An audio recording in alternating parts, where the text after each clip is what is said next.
पूरे भारत में 7 लाख से ज्यादा बच्चों के 10th में 90% से ऊपर नंबर आते हैं। अगर सीबीएसई में 2 लाख से ऊपर। और आईटी में सीट्स कितनी हैं? मात्र 5,273।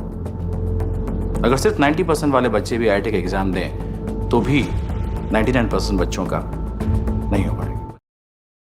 लास्ट ईयर करीब 1.5 मिलियन यानी कि 15 लाख स्टूडेंट्स जेईई का एग्जाम देने के लिए बैठे, वो भी पूरे देश में बने हुए 23 आईआईटीज में मौजूद 13,000 सीटों के लिए। यानी कि यहाँ एन एवरेज एक सीट के लिए करीब 115 स्टूडेंट्स अपीयर हो रहे हैं। और इतने टफ कंपटीशन के बाद भी यहाँ हर साल लाखों बच्चे एग्जाम देते हैं, बस इसी आस में कि उनको उनके ड्रीम कॉलेज आईआईटी में एडमिशन मिल जाएगा। और अपने इसी सपने को पूरा करने के लिए यहाँ स्टूडेंट्स करीब 18 घंटों तक लगातार पढ़ाई करते हैं, जिसमें से कुछ तो कोटा जैसे शहरों में जाकर रहते हैं, वहीं कुछ तो अपने घर में मौजूद कमरे के अंदर रात दिन जी तोड़ मेहनत करते हैं। बाय द टाइम काफी मेहनत के बाद कुछ लोगों का सिलेक्शन हो भी जाता है और उनको अपना लक्ष्य भी मिल जाता है। लेकिन इनकी सोशल लाइफ का क्या, इनकी हॉबीज का क्या, इनके खोए हुए बचपने का क्या, उनके बर्बाद हुए जवानी के दिनों का क्या, कुछ नहीं। खैर आइए आज इस वीडियो में जानने की कोशिश करते हैं कि आखिर एक स्टूडेंट को क्या कीमत चुकानी पड़ती है आईआईटी में मौजूद सिर्फ एक सीट को पाने के लिए। Coaching factories of Kota do produce a few gems, but many are dragged into a whirlpool of stress.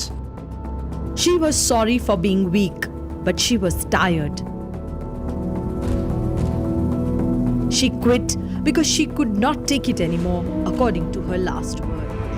IITs ये हमारे देश के प्रीमियर इंजीनियरिंग कॉलेज हैं और इंटरनेशनली ये कंसीडर किया गया है कि यहाँ एडमिशन लेना अमेरिका में मौजूद प्रिंसटन यूनिवर्सिटी में एडमिशन लेने से भी ज्यादा कठिन है। और इतने टफ कंपटीशन की वजह से दबाव इतना ज्यादा होता है और तैयारी इतनी कठिन कि करीब 14 साल की उम्र से ही स्टूडेंट सब कुछ छोड़ छाड़ कर जी जान से इसकी तैयारी में लग जाते हैं, जिसकी वजह से वो अपनी जिंदगी में मिलने वाली बेसिक खुशियों से हमेशा वंचित रह जाते हैं। और हाँ, अगर वो लोग अपने लक्ष्य को प्राप्त भी कर लेते हैं तो एक वक्त आता है जब उन्हें एहसास होता है यार कहीं न कहीं हमने अपनी सोशल लाइफ खो दी है। ना हम कभी कोई रिलेशनशिप बिल्ड कर पाए, ना हम दोस्त बना पाए और ना ही इस दुनिया की उन असल खुशियों को जिन्हें की कभी खरीदा ही नहीं जा सकता है उन्हें हासिल कर पाए। पिछले 20 सालों से आईआईटी दिल्ली में पढ़ा रहे एक प्रोफेसर ने ये बताया कि जब कुछ छात्र सालों की तैयारी के बाद उनके पास आते हैं तो वो ये तक नहीं जानते कि आखिर सामाजिक रूप से व्यवहार कैसे करना है। जब भी वो लोग किसी अनजान व्यक्ति से मिलते जुलते या बात करते हैं तो उन्हें बहुत ऑकवर्ड सा लगता है, क्योंकि उनकी लाइफ का वो पार्ट ही स्किप हो चुका है जहाँ उन्हें इन्हीं सब चीजों को सीखना और समझना था। And that's why right now they can't face it. और ये चीज सिर्फ उनकी पर्सनल लाइफ पर इफेक्ट नहीं डालती है बल्कि इसकी वजह से उनके कैरियर पे भी बहुत बुरा इफेक्ट पड़ता है। इंजीनियरिंग छात्रों की इतनी कड़ी मेहनत के बावजूद भी 2019 में किए गए एक सर्वे में ये पाया गया कि 80% इंजीनियर किसी भी नौकरी के काबिल ही नहीं है। और ऐसा इसलिए क्योंकि जो चीजें वो सीखते हैं और जिन चीजों की जरूरत है उनके बीच बहुत बड़ा अंतर है और उनके बीच का यही अंतर उन्हें बेरोजगार बनाता है।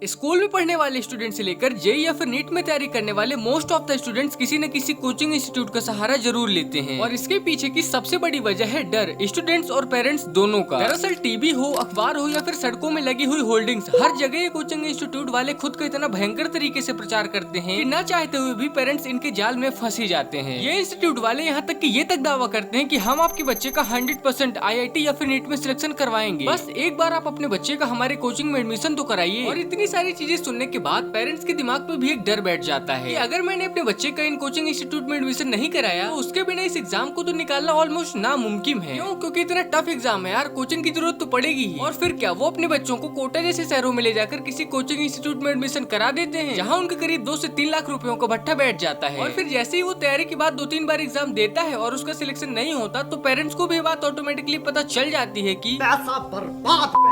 और हाँ, एक राज की बात पता है क्या है? जितने भी बच्चों का आईआईटी में सिलेक्शन होता है उसमें से करीब 50% बच्चे बिना किसी कोचिंग इंस्टीट्यूट का सहारा लिए ही सेल्फ स्टडी के जरिए इस एग्जाम को क्रैक करते हैं। वेल, आखिर जिन बच्चों का सिलेक्शन हो जाता है उनका तो ठीक है, लेकिन जिनका सिलेक्शन नहीं होता तो फिर उन बच्चों का क्या होता है? एक्चुअली में सबसे बड़ा खतरा ही यही है, जब इतना सारा पैसा और वक्त खर्च करने के बाद उनका सिलेक्शन नहीं होता तो वो अंत में अपने आईआईटी के सपने को कॉम्प्रोमाइज कर लेते हैं और जाकर किसी प्राइवेट इंजीनियरिंग कॉलेज में एडमिशन ले लेते हैं। और इन कॉलेजों की एक डार्क रियलिटी तो ये है कि 80% of these college are totally useless, फिर चाहे वो इन टर्म्स ऑफ फैकल्टी हो, क्वालिटी हो, एजुकेशन हो या फिर प्लेसमेंट हो। और ज्यादातर जो हमारे देश में अनएम्प्लॉयड इंजीनियर है वो इन्हीं टाइप्स के कॉलेज से निकलते हैं। खैर, पेरेंट्स और स्टूडेंट्स दोनों के लिए ही मेरे पास एक बहुत ही अच्छी गुड न्यूज है और वो ये है कि अगर आपका या फिर आपके बच्चे का आईआईटी में सिलेक्शन नहीं हुआ है तो चिंता करने की कोई बात नहीं है। हमारे देश में से बहुत सारे ऑप्शन अवेलेबल हैं जो कि लो कॉस्ट में हाई वैल्यू प्रोवाइड कराते हैं। जी हाँ, देखो, अगर आपका बच्चा आईआईटी में सिलेक्शन चाहता था तो बेसिक सी बात है कि उसका टेम्परामेंट साइंटिफिक तो रहा ही होगा ना, then why why he can't be a great scientist, वो चाहे तो एक बहुत ही अच्छा साइंटिस्ट बन सकता है, जो कि एक इंजीनियर की नौकरी से लाख गुना अच्छा है। और इसके लिए अगर आप KVPY यानी कि किशोर वैज्ञानिक प्रोत्साहन योजना एग्जाम को क्रैक कर लेते हैं, तो इससे आपको साइंस और टेक्नोलॉजी की फील्ड में साइंटिस्ट की ढेरों नौकरियां देखने को मिल जाएंगी। यहाँ तक कि इसरो में भी जो कुछ साइंटिस्ट काम करते हैं उनकी सप्लाई इन्हीं एग्जाम्स के थ्रू होती है। और सिर्फ यही नहीं, बल्कि हमारे देश में ऐसे ढेरों वर्ल्ड क्लास सेंट्रल यूनिवर्सिटीज मौजूद हैं जो कि बेस्ट इंफ्रास्ट्रक्चर और फैकल्टी प्रोवाइड कराती हैं, वो भी काफी कम पैसों में। लेकिन इन सभी चीजों के बारे में मोस्ट ऑफ द लोगों को मालूम ही नहीं होता है। और ऐसा इसलिए कि अगर लोगों को पता चल जाएगा कि ऐसे भी संस्थान मौजूद हैं, वो अपना इतना सारा पैसा और वक्त ऐसी जगह यानी कि IIT में क्यों बर्बाद करेंगे जहाँ उन्हें अपनी एक सीट के लिए इतनी ऐसी तैसी करानी पड़े। और अगर आपको ये लगता है कि यार IIT से बढ़िया तो कुछ नहीं है, वहाँ तो करोड़ों का पैकेज मिलता है, तो देखो जो ये आप करोड़ों के पैकेज का टर्म सुनते हो ना, इसकी एक अलग ही कहानी है, जिसकी बात हम किसी और वीडियो में करेंगे। खैर, अगर वीडियो इन्फॉर्मेटिव लगी हो तो चैनल को सब्सक्राइब जरूर करना ऐसी और भी इंटरेस्टिंग वीडियोस के लिए। और हाँ, लाइक का बटन दबाने के बाद आप मेरी राइट वाली वीडियो को चेकआउट कर सकते हैं, जहाँ मैंने इंडिया के घटिया एजुकेशन सिस्टम के बारे में बात की है। सो गो एंड वॉच इट।